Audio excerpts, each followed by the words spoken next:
महाभारत का ऐसा योद्धा जिसने अपनी पिता की मौत का बदला लेने के लिए पांडवों के शिविर में कोहराम मचा दिया। जाने द्रोणाचार्य के बेटे अश्वत्थामा का सबूत और कहानी जो बताती है कि वह आज भी सही सलामत जीवित है। महाभारत का एकमात्र योद्धा जो आज तक जीवित है। लेकिन आगे बढ़ने से पहले आपसे हाथ जोड़कर विनती है, अगर आपने अभी तक भी हमारा चैनल सब्सक्राइब नहीं किया है तो अभी सब्सक्राइब कर लें और घंटी के बटन को चालू कर लें ताकि आपको ऐसी ही रोचक जानकारी से भरपूर वीडियो से अवगत रख सकें। क्या आप जानते हैं, महाभारत काल में कई ऐसे योद्धा हुए जिन्होंने युद्ध में अपने पराक्रम से विरोधी सेना में जबरदस्त कोहराम मचाया। इनमें से एक योद्धा ऐसा भी है जो आज तक जीवित है। कहते हैं कि उसे अमर रहने का श्राप मिला था। उस योद्धा का नाम है अश्वत्थामा। पढ़े महाभारत के रहस्यमयी किरदार अश्वत्थामा की कहानी। कौन है अश्वत्थामा? अश्वत्थामा पांडवों और कौरवों के गुरु द्रोणाचार्य का बेटा है। अपने पिता की तरह वह भी पराक्रमी और महान धनुर्धर बना। एक बार द्रोणाचार्य और उनकी पत्नी कृपि तपस्या के लिए हिमालय गए। उनके तप से प्रसन्न होकर शिवजी ने उन्हें पुत्र प्राप्ति का वरदान दिया। फिर कृपि ने एक तेजस्वी पुत्र को जन्म दिया। इसी का नाम अश्वत्थामा है। माना जाता है कि ये महाभारत काल का अकेला ऐसा किरदार है जो आज तक जीवित है। आज भी कई जगहों पर अश्वत्थामा के जीवित देखे जाने के दावे किए जाते हैं। महाभारत के युद्ध में अश्वत्थामा की भूमिका वैसे तो द्रोणाचार्य पांडव और कौरवों दोनों के गुरु थे, मगर महाभारत युद्ध में उन्होंने हस्तिनापुर के सिंहासन का साथ देते हुए कौरवों के पक्ष में लड़ने का फैसला लिया। अपने पिता की तरह अश्वत्थामा ने भी पांडवों के खिलाफ युद्ध किया। अश्वत्थामा ने कौरवों की एक सेना का नेतृत्व किया और पांडव पक्ष के कई योद्धाओं को मार गिराया। कहते हैं कि जब घटोत्कच के नेतृत्व में राक्षसों की सेना ने आक्रमण किया तब सभी कौरव भाग खड़े हुए, मगर अश्वत्थामा अकेले वहां खड़ा रहा और घटोत्कच के पुत्र अंजनपर्वा को मार गिराया। अश्वत्थामा ने घटोत्कच को भी घायल कर दिया। जब अश्वत्थामा की मौत की फैलाई गई झूठी खबर, महाभारत युद्ध के दौरान एक ऐसा समय भी आया जब अश्वत्थामा की मौत की झूठी खबर फैलाई गई।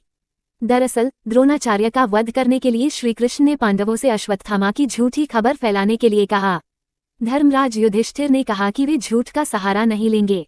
फिर श्रीकृष्ण के कहने पर युधिष्ठिर ने अश्वत्थामा नाम के हाथी का वध कर दिया। द्रोणाचार्य को जब इसकी खबर मिली तो उन्हें लगा कि उनका बेटा अश्वत्थामा मारा गया। इससे दुखी होकर उन्होंने शस्त्र त्याग दिए। तभी धृष्टद्युम्न ने मौके का फायदा उठाकर द्रोणाचार्य का सिर धड़ से अलग कर दिया। पिता के वध से अश्वत्थामा के सिर पर हो गया खून सवार। द्रोणाचार्य की मौत के बाद पांडवों ने महाभारत का युद्ध जीत लिया।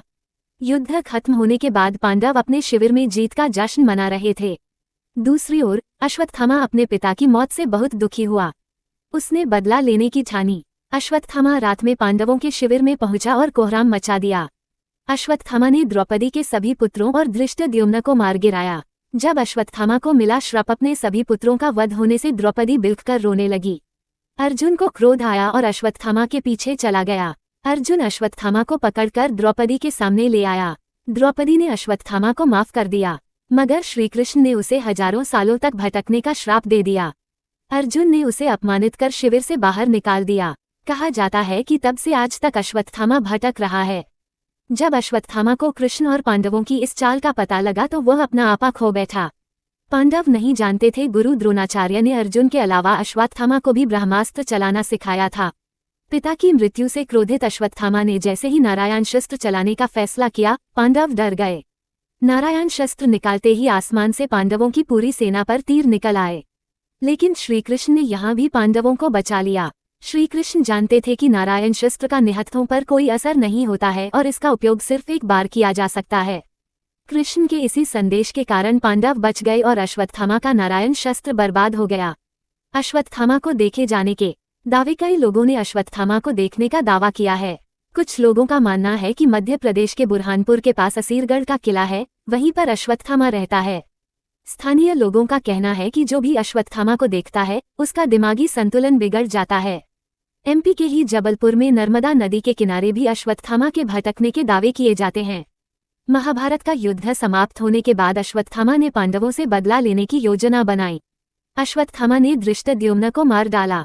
उसने द्रौपदी के पुत्रों को पांडव समझकर मार डाला। उसने उत्तरा को भी मारने का प्रयास किया ताकि अर्जुन का वंश समाप्त हो जाए। तब श्रीकृष्ण ने गुस्से में आकर अश्वत्थामा को चिरकाल तक धरती पर कोड़ी बनकर भटकने का श्राप दिया था।